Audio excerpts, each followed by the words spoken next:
최근 온체인 데이터에서는 굉장한 강세를 보여주었지만은 가격 면에서는 힘을 쓰지 못했었던 비트코인. 어제 연준 의장의 발언에 힘을 입어서였을까요? 역전 만루 홈런을 때리면서 가격이 급상승, 44,000달러, 5,000달러대에 있었던 저항을 모조리 한 번에 뚫고 48,000달러대까지 터치하는데 성공하고 나서 지금은 잠시 쉬고 있는 모습이 보여지고 있습니다. 자, 비트코인에게 수고했다라는 격려의 말과 함께 오늘 영상 시작을 해보려고 하는데요. 그 전에 알트코인 잠깐 살펴보면은 자, 엑시, 아이콘 등등이 기세를 보이면서 크게 상승하고 있는 상황. 자, 그리고 오늘 미국 증시 같은 경우도 반등하는 데 성공을 했습니다. 전부 다 상승한 채로 마감한 모습이 보여지고 있고, 금과 오일 같은 경우도 상승, 달러 같은 경우는 약간의 약세를 보여주고 있습니다. 자, 오늘 첫 번째 소식은 국내 소식으로 시작해 보도록 하겠습니다. 노웅래 국회의원이 내년 암호화폐 과세를 재검토해야 된다. 지금 현재 정부 방침에 찬성할 수 없다라고 이야기를 했는데, 취지는 정말 좋지만은 이제 와서 정부의 과세 방침을 뒤집기는 좀 힘들지 않을까라는 생각이 듭니다. 자, 그리고 국내 거래소들 중에 원화마켓을 제외하고서라도 암호화폐 마켓만으로 한번 살아남아 보겠다라고 열심히 발버둥 치고 있는 중소거래소들이 많이 있었는데요. 정말 안타깝게도 이 중소거래소들의 거래 대금이 95%가량 하락했다라고 합니다. 거의 오링났다라고 볼 수가 있겠는데, 자, 코팍스 같은 경우 원래 하루 거래 대금 평균이 600억 원 정도였으나 특근법 시행 이후로 24억 원까지 떨어져 버리고 말았고, 한때 업계 3위 규모를 유지했었던 코인빗 같은 경우는 일일 평균 거래 대금이 수억 원까지 떨어진 굉장히 좋지 않은 힘든 상황이라고 합니다. 자, 이렇게 되면은 거래 대금은 더욱더 떨어질 수밖에 없을 것이고, 이 금융위원회가 의도한 대로 국내에서는 4대 거래소 외에는 전부 다 사라지게 되는 수순을 겪게 되지 않을까 우려가 됩니다. 제가 관련 업종에 종사하는 사람은 아닙니다만은 굉장히 화가 나네요. 보기만 하는데도 굉장히 화가 나요. 나쁜 놈들 때려잡으라니까 엄한 사람들까지 함께 쏴잡아서 조지고 있는 모습 답답합니다. 자, 그 다음엔 미국의 미니아폴리스 연은 총재 바로 닐 캐시칼입니다. 자, 이 사람이 얼마 전에 기억나실 거예요. 마이클 세일러의 트윗을 리트윗했었던 머리가 반짝반짝 빛나는 그 사람이죠. 자, 그 사람이 이야기하기를 연준은 2024년 전까지는 금리를 올리기가 힘들 것이다. 취업시장이 여전히 부진하며 취업시장 회복까지는 여전히 갈 길이 멀다라고 이야기를 했습니다. 자, 이렇게 금리를 올리지 않을 것이라는 발언이 나오게 되면은 당연히 전통 금융시장이나 비트코인 시장도 반길 수밖에 없겠죠. 자, 그래서 오늘 전통시장과 비트코인이 반등하는 데 성공한 것일지도 모르겠습니다. 자, 그러나 연준이 낮은 금리를 유지함과 동시에 돈을 계속해서 풀자 당연히 인플레이션율은 악화되고 있다라고 하는데요. 지난 8월 개인 소비 지출 물가 지수는 30년 이래 최대 상승폭을 거뒀다라고 합니다. 그러면서 계속해서 악화되고 있는 인플레이션, 대충 미국 내에서 2021년도에 어떤 분야에 어느 정도 가격 상승이 있었느냐를 살펴본다면 기름값이 55% 상승. 자, 이건 주마다 다르긴 한데 나름 평균을 낸 것이겠죠. 자, 그 다음에 천연가스 122%, 음식값은 33% 상승, 식자재라고 봐야 되겠죠. 식자재 33% 상승, 그 다음에 배송비용 225%, CPI 7.6%, 콜 CPI 6.8%. 그런데 이 반면에 사람들의 월급은 4.9% 상승했다라고 합니다. 이 사람이 살 수 있는 환경이 아니죠. 중산층들이 전부 다 갈려나가고 있는 그런 모습이 보여지고 있습니다. 그러니까 사람들이 일자리가 많이 있어도, 미국 내 일자리가 많이 있어도 월급이 낮으면 안 가려고 한다는 것이죠. 가봤자 그냥 다람쥐 쳇바퀴 도는 것만도 못하게 되기 때문에 따라잡을 수가 없습니다. 여기다 집값 오른 것까지 포함을 시키게 된다면 어마어마하겠죠. 해당 정부의 출처는 뱅크 오브 아메리카라고 하고요. 부디 전 세계에 사는 모든 중산층들이 힘든 시간을 잘 이겨낼 수 있으면 좋겠는데, 지금으로서는 좀 눈앞이 막막하다라는 표현밖에는 사용할 수가 없을 것 같습니다. 자, 그와 동시에 최근 정치권대에서도 암호화폐에 대해서 긍정적인 발언을 하는 사람들이 늘어나고 있다고 하는데요. 특히 공화당 쪽의 정치인들이 친암호화폐 발언을 쏟아내고 있다고 합니다.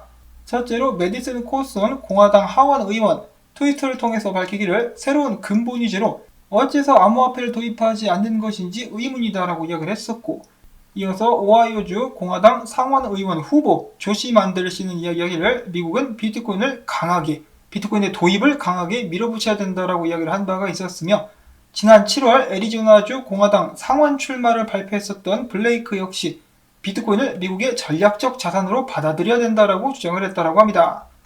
자, 물론 이것이 유권자를 포섭하기 위한 시도이기도 하겠습니다만은 어쩌면 지금 망가져가고 있는 금융 시스템에 대해서 유일한 대책이 암호화폐가 될 수 있기 때문이라고 생각하는 것은 아닐까라고 이렇게 말씀을 드려볼 수가 있겠습니다. 지금 이 제닛 옐런, 마귀 할멈이죠. 미국의 재무부 장관 같은 경우는 뭘 주장하고 있죠?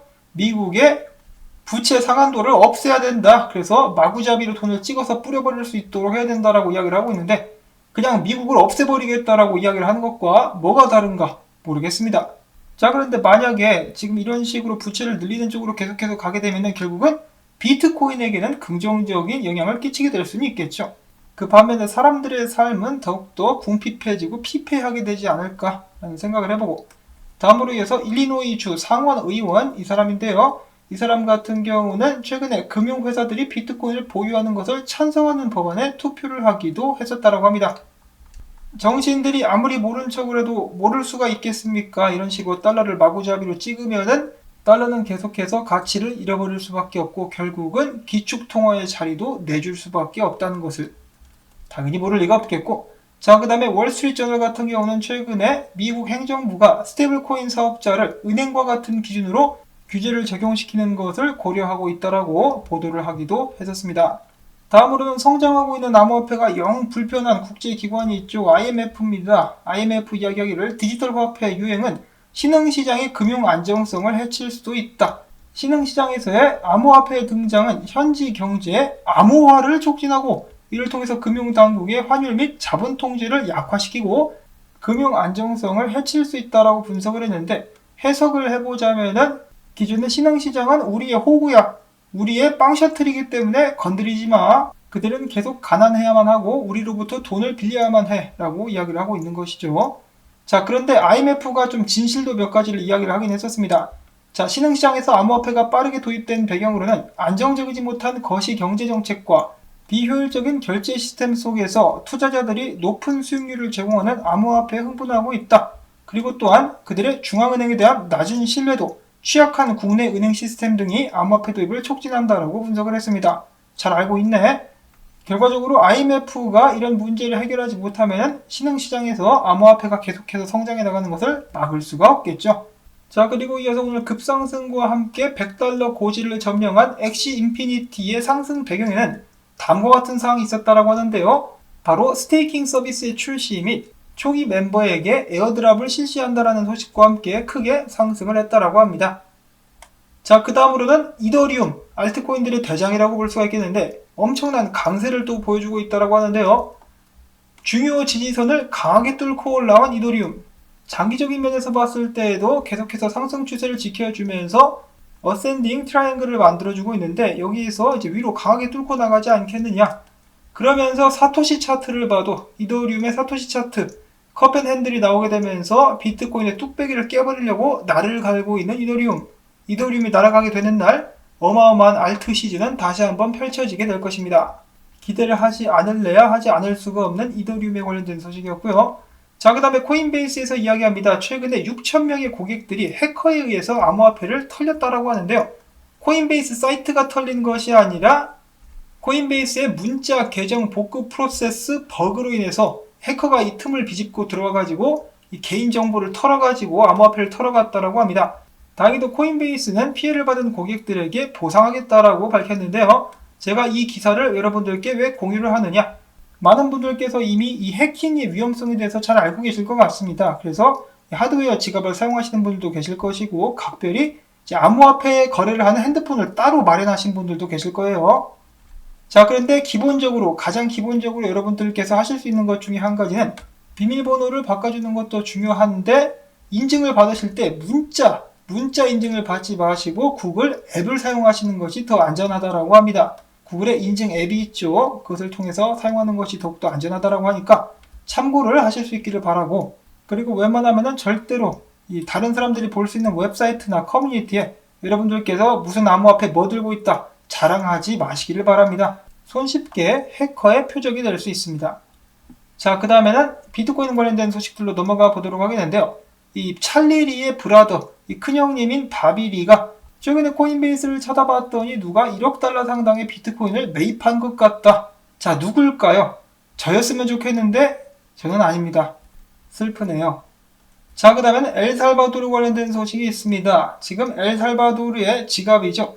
치보 지갑의 사용자 숫자가 급속도로 증가하면서 273만 명까지 늘어났다고 합니다. 가지아를 외치고 있는 엘살바도르, 그와 동시에 화산열을 활용해가지고 비트코인 채굴을 계속해서 테스트하고 있는 엘살바도르, 처음으로 비트코인 채굴을 일단 진행을 해봤다고 하는데요. 지금까지 269달러 상당의 비트코인을 채굴하는데 성공을 했다고 합니다. 자, 당연히 화산열을 활용하는 것이기 때문에 재생산 에너지에다가 탄소 배출도 없다라고 하네요. 자, 그리고 어느샌가 엘살바도르의 대통령과 마이클 셀레는 베프가 되어가는 것 같습니다. 서로 막 축하하고 감사한다고 인사를 주고받고 있는 정겨운 모습. 다음으로 이어서 SEC는 비트코인 ETF 신청된 것 중에 4개의 승인 여부 결정을 또 연기하게 되었다고 합니다. 도대체 이 자식들은 밥만 처먹고 하는 일이 무엇일까요? 자, 다음으로 해서 비트코인 분석으로 넘어가 보도록 하겠는데, 지금 온 커뮤니티를 떠들썩하게 만든 장본인이 있죠. 바로 플랜B입니다. 8월 달에 이어서 9월 달까지 종가 마감 가격을 정확하게 맞춰버린 어마어마한 기염을 토하고 있는 플랜B. 우연일지도 모르겠습니다만 8월 달에 마감 가격 47,000달러, 9월 달에 마감 가격 43,000달러를 정확하게 맞췄습니다. 자, 그리고 10월 달로 넘어오자마자 비트코인 떡상하고 있는데요. 자, 그런데 여기서 사람들이 더욱더 주목하고 열광하는 것은 만약에 계속해서 맞춘다. 그러면 10월 말까지 비트코인 가격이 63,000달러, 11월에는 98,000달러, 12월에는 135,000달러까지 가게 될 것이기 때문에 정말로 기대를 하지 않을 수가 없는 상황이라고 볼 수가 있겠습니다. 자, 그리고 플랜B 외에 또 한 명이 있었죠. 바로 라울 파리 형님. 제가 이틀 전에 기억이 나는데 그가 이야기했습니다. 이틀만 있으면은 비트코인 조정이 끝나지 않겠느냐. 근데 딱 이틀 있다가 10월달 시작하고 나서 비트코인 떡상을 하고 있습니다. 자, 물론 10월달은 미국 기준으로 말씀을 드리는 것이고요. 한국 기준으로는 오늘이 10월 2일이죠.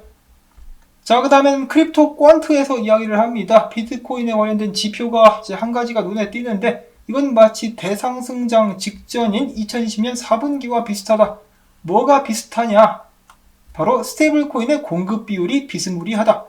자, 이 스테이블코인 공급 비율 같은 경우는 비트코인 시가총액을 모든 스테이블코인의 시가총액으로 나눈 것이라고 하는데요. 이 지표가 낮을수록 암호화폐 구매를 위해 대기 중인 스테이블코인이 많다는 의미로서 시장의 강세 심리를 짐작할 수 있다고 하는데 이 공급 비율이 지금 2020년도 말 수준으로 낮다라고 이야기를 하고 있는 것이죠. 그래서 조만간에 비트코인 다시 한번 떡상 갈 수 있지 않을까라고 기대감이 일고 있다라는 것인데요. 자, 지금 비트코인 같은 경우는 다음 저항에 맞부딪혀 있는 상황입니다. 48,000달러에 또 강력한 저항이 있는데 한 번에 뚫는 것은 좀 힘들지 않겠느냐 라고 체질하는 분석가는 이야기를 해주고 있고요.